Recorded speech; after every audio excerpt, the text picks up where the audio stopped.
Ini kita sudah mendengar vonis dari majelis hakim. Ya. Tidak perlu saya uraikan lagi. Dari sudut pandang saya, pertama yang paling penting adalah majelis hukum tidak menyatakan adanya niat jahat dari saya. Tidak ada yang namanya mens rea. Ya, itu saya kira paling penting. Dan dari awal bahkan dari saat dakwaan sampai tuntutan sampai putusan majelis tidak pernah menyatakan ada niat jahat, tidak pernah ada mens rea. Ya. Yang mereka vonis adalah tuduhan bahwa saya melanggar aturan. Itu satu. Nah, kedua, yang sedikit, bukan sedikit ya, lebih dari sedikit janggal atau aneh bagi saya sih ya, majelis mengesampingkan wewenang saya sebagai Menteri Perdagangan. Ya. Saya kira undang-undang, peraturan pemerintah, semua ketentuan yang terkait sangat jelas memberikan mandat kepada Menteri Perdagangan untuk mengatur tata kelola, termasuk perdagangan perniagaan bahan pokok pada penting. Ya. Dan tadi saya lihat, saya catat secara teliti, cermat, kiranya majelis mengabaikan bahwa saya sebenarnya punya wewenang tersebut. Dan juga dengan demikian, majelis mengabaikan hampir semua fakta persidangan, terutama keterangan saksi dan ahli, bahwa memang yang berwenang adalah Menteri Teknis, bukan Menko, ya, bukan juga rakor para menteri sebagai sebuah forum koordinasi, ya, tapi tanggung jawab, wewenang untuk mengatur sektor teknis tetap melekat kepada Menteri Teknis. Ya, jadi tidak ada undang-undang yang mengatakan, selebihnya soal pertanian diatur lebih lanjut melalui peraturan Menko. Ya, selalu akan bilang akan diatur lebih lanjut oleh Menteri Pertanian dan peraturan Menteri Pertanian. Tidak ada yang undang-undang yang mengatakan akan diatur lebih lanjut oleh peraturan Menko. Ya. Selalu akan bilang akan diatur lebih lanjut oleh peraturan Menteri Perindustrian misalnya. Ya, jadi itu kejanggalan yang cukup besar bagi saya ya. Majelis mengabaikan mandat undang-undang wewenang yang melekat kepada Menteri Teknis, bukan kepada forum rakor, apalagi kepada Menko, Menteri Koordinator ya. Namanya aja Menteri Koordinator, ya, bukan Menteri Perindustrian, Menteri Pertanian, Menteri Perdagangan dan lain-lain ya. Ya, mungkin ketiga, saya menyesalkan bahwa kalau saya lihat vonisnya majelis itu kembali lagi seperti copy paste, ya, copas dari tuntutan penuntut. Ya, sekali lagi boleh dibilang mengabaikan hampir semua fakta persidangan, terutama keterangan para saksi dan ahli. Tentunya peraturan memberikan kami sebagai terdakwa 7 hari untuk memutuskan apakah langkah berikut daripada kami dan nasihat hukum kami. Ya, jadi mohon berikan saya dengan tim hukum saya yang sangat-sangat saya banggakan, ya, luar biasa dengan segala tantangan, kesulitan, kejanggalan yang terjadi, ya, bisa sampai titik ini. Saya sangat-sangat bangga atas prestasi tim hukum saya terutama. Ya. Ini keberhasilan yang kita raih 60-70% berkat kerja keras tim hukum saya. Lihat ke atas. Pelan-pelan ya, geser mbak jatuh. Manis. Ya. Gimana pak? Woi.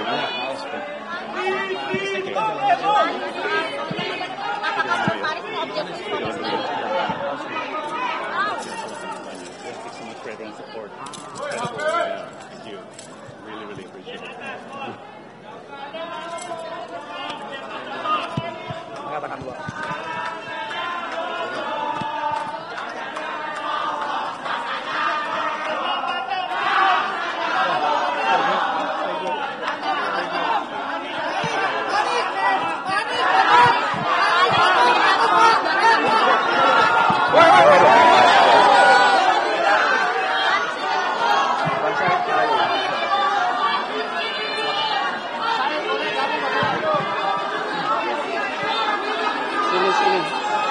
Sini Pak Jaid.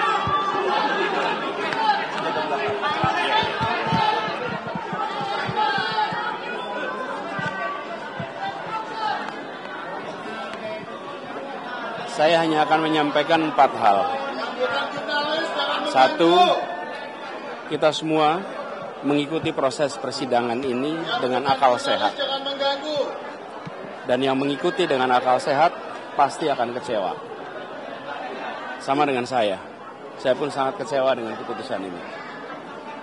Yang kedua,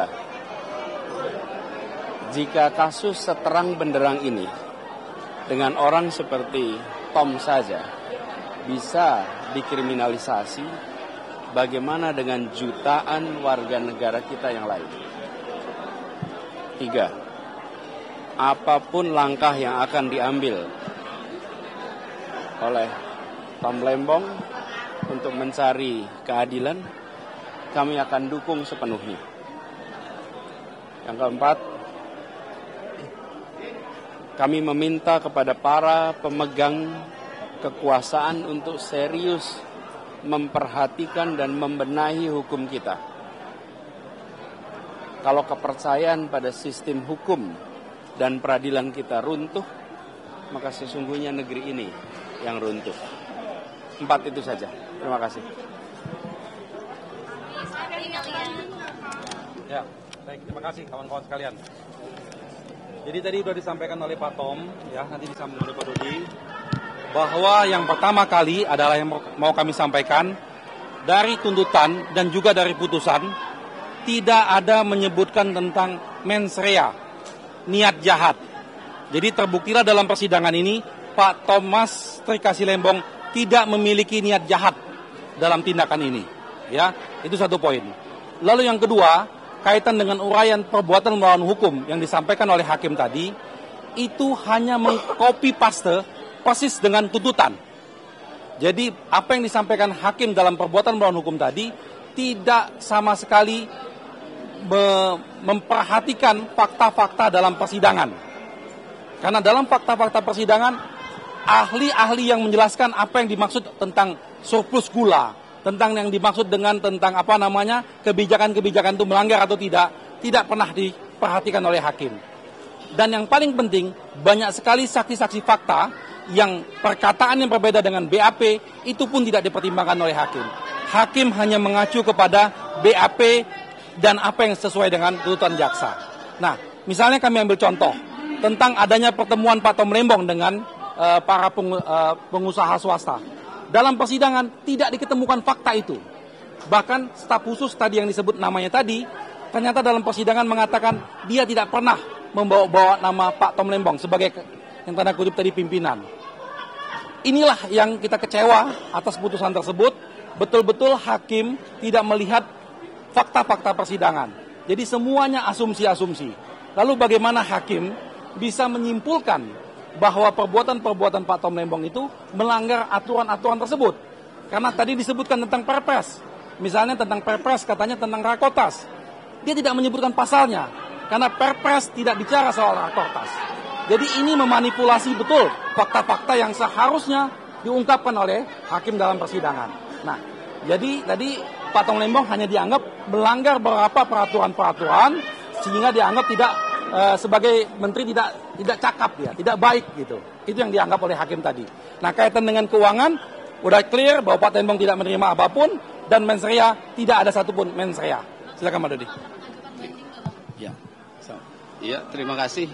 Jadi apa yang dipertimbangkan di dalam putusan hakim jelas adalah berkaitan dengan proses pengambilan kebijakan dari seorang menteri perdagangan.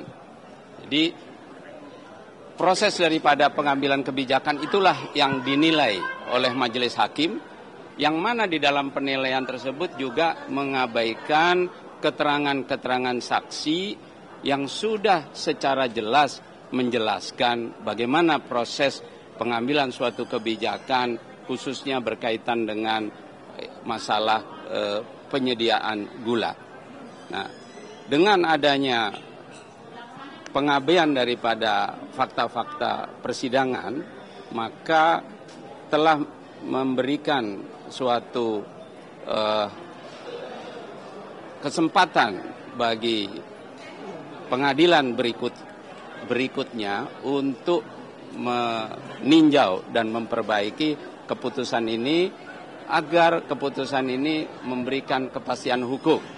Karena baru pertama kali di dalam persoalan pidana ya, yang dipermasalahkan ya, yang dibuktikan tidak mencakup adanya suatu perbuatan-perbuatan tercela, perbuatan menguntungkan diri sendiri, termasuk juga adanya kerugian negara yang digembar-gemborkan dari awal, ternyata kerugian tersebut tidak terbukti. Ya, oleh karena itu kami akan pikir-pikir untuk mengajukan tindakan hukum selanjutnya. Terima kasih. Jadi keputusan ini kalau tidak ditinjau ulang bahaya sekali bagi semua pejabat-pejabat negara, bagi semua menteri-menteri. Ketika 5-10 tahun mendatang, mereka mengambil kebijakan-kebijakan saat ini, maka mereka siap-siap akan terkena perkara korupsi. Itu bahaya sekali. Akibatnya apa? Para pejabat, para menteri tidak akan berani mengambil kebijakan. Tidak akan berani mengambil keputusan. Lalu negara tidak bisa berjalan. Jadi keputusan ini punya dampak yang luar biasa. Dampak yang luar biasa baik bagi pejabat maupun bagi pihak swasta, pihak pengusaha. Karena tidak ada kepastian hukum. Sekarang persoalannya, kalau seorang swasta mendapatkan keuntungan, apakah itu yang menyebabkan kerugian negara? Itu sah-sah saja, mana ada swasta berusaha untuk tidak mendapatkan keuntungan tentunya. Inilah yang betul-betul menjadi putusan yang berbahaya. Karena tadi kita lihat bahwa hakim, terutama hakim tadi yang membacakan itu dia hakim anggota, Alvis, dia kami yakin dia yang membuat putusan tersebut. Dia betul-betul dalam setiap pertanyaan-pertanyaannya itu selalu arahnya ke sana. Dan tadi keputusannya dia sampaikan tadi oleh dia sendiri. Kita melihat cara berpikir ini yang membahayakan buat bangsa ini. Ya, kami pikir itu. Untuk sikap kami yang selanjutnya kami masih pikir-pikir. Tapi tentunya dalam kondisi ini peluang besar kami akan melakukan banding. Ya, terima kasih. Ada 3 hal yang menarik saya tadi. Yang dianggap kerugian negara adalah kerugian pihak swasta karena bekerja sama dengan BUMN. Coba bayangkan kereta api cepat, apakah Jokowi akan masuk? Karena kerugian negara juga bekerja sama dengan swasta. Tol, bandara, yang lain-lain karena kerugian negara. Goto yang kerjasama dengan Telkom. Karena dia juga mengambil keuntungan Telkom, berarti dianggap kerugian negara. Jadi siap-siaplah menteri-menteri akan nasibnya kalau ini tidak diperbaiki seperti Tom Lembong yang lebih parah. Kebayang nggak Pak Erick Thohir Menteri BUMN? Berapa ribu tahun akan dihukum karena kerjasama kerugian itu. Yang kedua, tadi bukan kewenangan Tom Lembong, tapi ditimpakan ke dia. Contoh, kerjasama BUMN dan swasta itu bukan kewenangan Tom Lembong. Tidak ada kewenangan Menteri Perdagangan mengatur itu. Itu adalah korporasi. Kenapa disalahkan ke dia?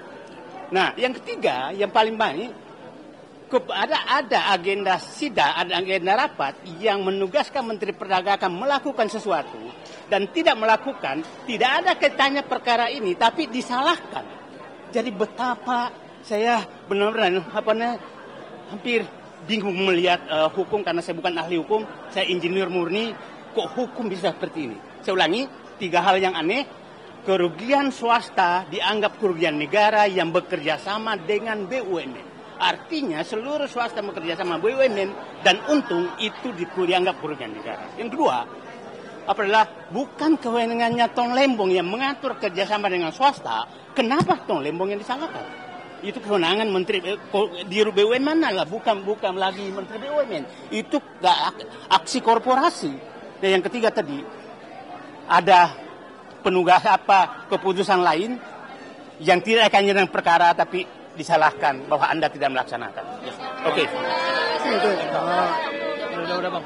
Satu yang pasti bahwa kickback-nya nggak ada, ya kan? Ada nggak kamu lihat kata kickback atau nerima kemudian ada nggak tadi?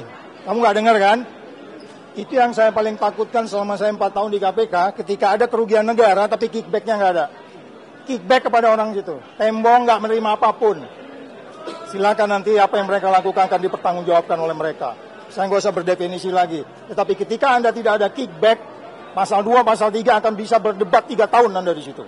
Ya kan? Makanya dia tadi bingung tuh hakimnya. Muter sana, muter sini, muter sana, muter sini. Menstreanya nggak ketemu. Pusing dia.